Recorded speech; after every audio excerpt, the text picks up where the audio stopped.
Hey friend, Colin here from Sumthins Recording, and today I'm going to show you how to mix piano to fit inside a full mix. We're going to be exploring mixing piano to fit inside a very full track today using just EQ and just compression. And this is going to help you make sure your piano fits inside of your track without obscuring the other instruments and without overtaking the frequency range. But before we dive in here, if you're looking to go a little bit deeper into the mixing process in its entirety and really start to hone your workflow as an audio engineer, then I have just the thing for you.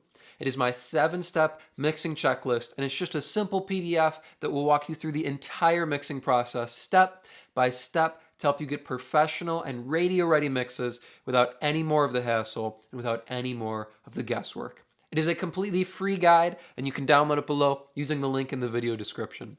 Now let's jump in here and take a look at this piano.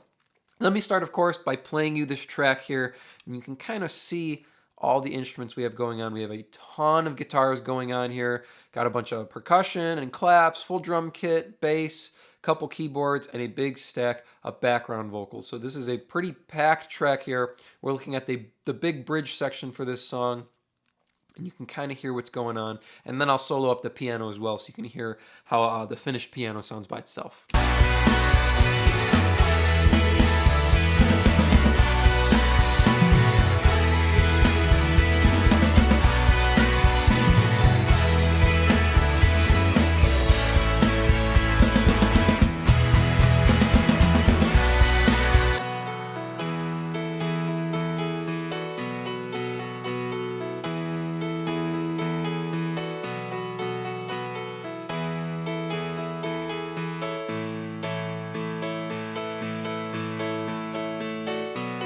So you can hear our finished piano sound. It's pretty bright. It still has some weight to it, but it's not too weighty. It's not a full range piano sound anymore. We've pulled out some of that bottom end, but we've given it enough brightness that it has some presence and then it cuts through in our track. Let me A/B our EQ and compressor here, and you can kind of hear where we started. So I'll start with these two plugins in, and then I'll take them off here. You can hear our raw piano recording.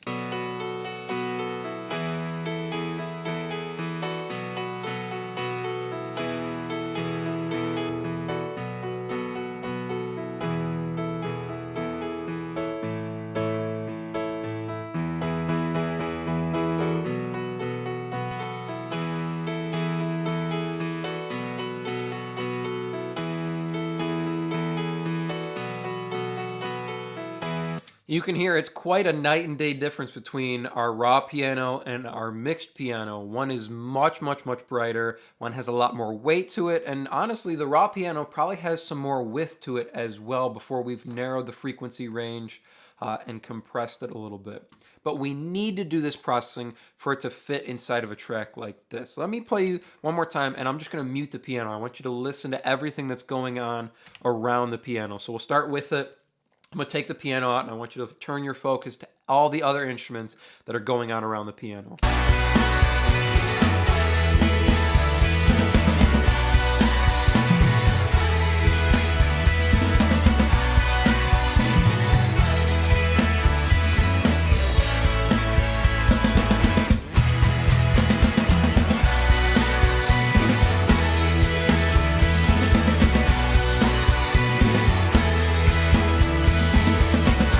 You can hear there's still a spot in the mix for the piano to sit, but it's not full range. There's a difference between mixing piano by itself and then to fit in a bigger style mix like this. When you're mixing maybe just a piano vocal track, or even if it's just, piano vocals, drums and bass, you can leave a lot more in on the piano. But when it has to fit inside of a mix like this, where we have a bunch of electric guitars, acoustic guitars, background vocals, drums, bass, what have you, we need to thin it out a little bit because it's a very full range instrument, and we can't have it fighting for all the other frequency ranges that we need to be filled by things like bass and guitar. So let's jump in here. I'll solo up the piano, take off our compression. We've only got a couple moves going on here on the piano, and we're going to start here with, of course, the high pass filter. This is usually the first move I'm making on any instrument, is a high pass filter with the EQ. 12 dB per octave slope here, so not too aggressive. We're being pretty medium with it here, pretty normal, pretty smooth. and I'm up at 138 here. So we're rolling past some of this bottom end here and starting to inch up towards the low mids. But I want you to take a listen to how we kind of shift the focus on the piano from the big bottom end to more of the mids and the high end here. So without the high pass, and then I'll kick it in here.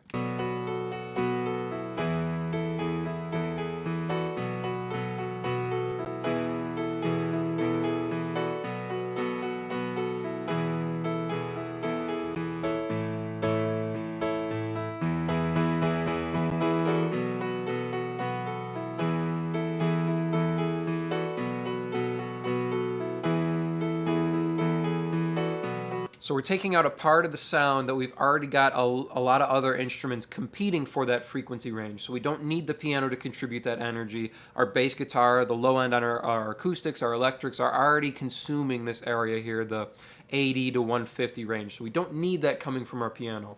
What we want is the brightness. So we're going to get that later. I'm also going to come in here. We're at 300 hertz, so smack dab in the middle of the low mids here. And I'm going to pull out about a 2.5 dB here. We're going to pull out just this low mid area here. This is where all that muddiness is, and across a lot of tracks like this, we're going to have that build up in the low mid. So pulling just a touch out a little bit along the way helps to make sure we have that clarity across our mix here. So take a listen. Without this, I'll kick this cut in, and I'll also boost it up so you can hear the frequency range that we're pulling out here on the piano.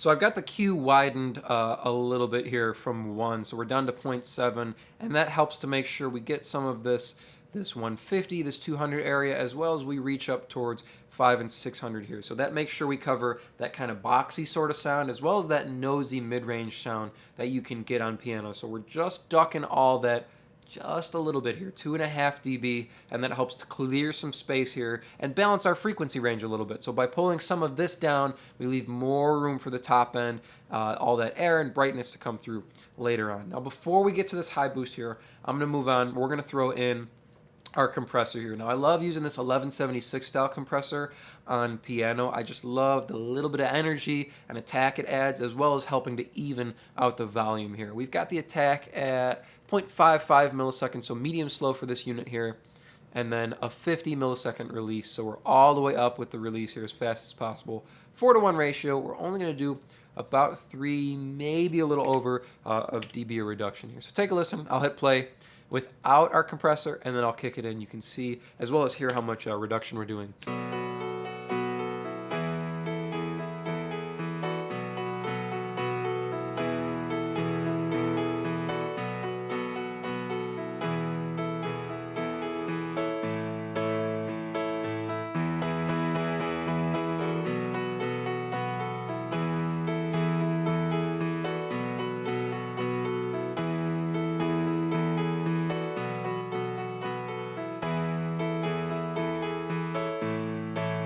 You can see most of the work it's doing is about 3 dB reduction. Whenever there's a bigger peak or a harder hit on the piano, it just kicks in, grabs that peak, and then lets go. That's why we have that really fast release there. We have this big section in the middle here where we have a really slamming part on the piano. It gets up towards 5 dB reduction there just to keep that controlled. So we're balancing our volume. It also adds some thickness back to our piano and rounds it out a little bit. That's some of that vintage vibe and character from this 1176, which is really, really nice. But all in all here, just doing about 3 dB reduction just to keep that piano even. We've got to keep it even so we can kind of set it where we want it inside this mix. I don't want too much dynamic range coming from the piano, but we're not squashing it either here. Now going back to our EQ, we're going to boost the top end here into our compressor. Our compressor is going to kind of hold this frequency boost in place here, so our top end never gets too out of control, never gets too pokey or anything like that. We're doing quite a boost here on the piano because we need this brightness up in the high mids and the high end to make sure the piano cuts through in the mix here, and also to make sure it's not too dull sounding Otherwise, it'll get covered by all the other instruments we have going on here. So we're doing a 7 dB boost at about 4K, 3.98K. So take a listen here without this boost, and then I'm going to kick this 4K boost in here. Take a listen to how we get all this brightness up on the top end now. That's really going to help our piano cut through in this mix.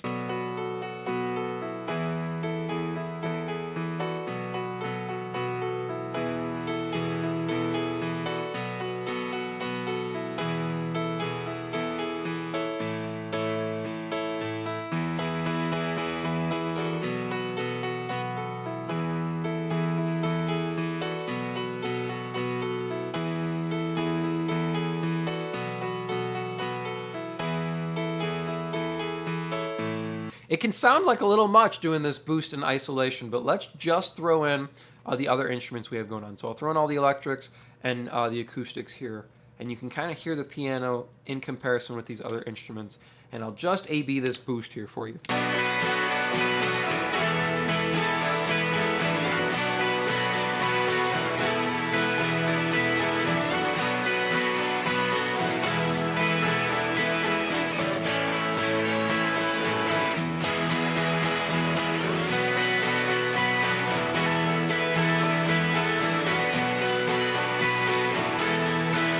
Now we throw all these other instruments in, and suddenly that boost at 4K gets absorbed into the mix. So it's not about what this piano sounds like by itself. It's not about what this boost sounds like in isolation, because we're never going to hear this piano in isolation. It's always playing with a bunch of other instruments going, acoustics, electric, bass, drums. So we're never going to hear this piano by itself. So that boost in isolation doesn't matter. It matters what it sounds like in the track, and if that 4K boost helps to make sure our piano cuts through in the mix. So one more time here. I'll A-B these two plugins inside the track, and then again I'll solo it up so you can hear our finished piano here.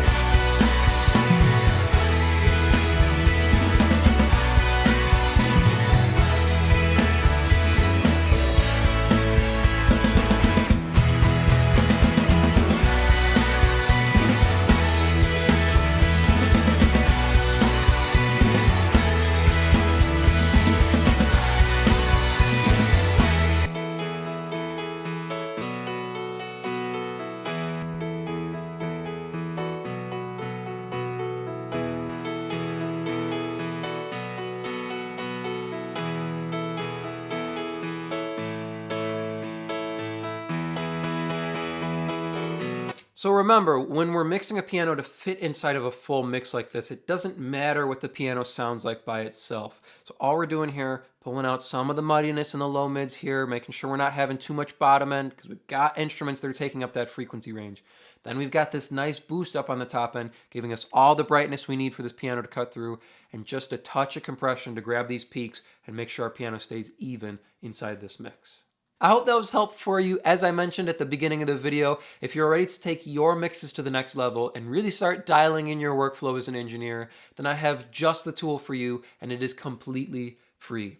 It is my 7-step mixing checklist, and you can download it below to start creating more professional mixes in less time. Thank you so much for watching, and I will see you in the next video.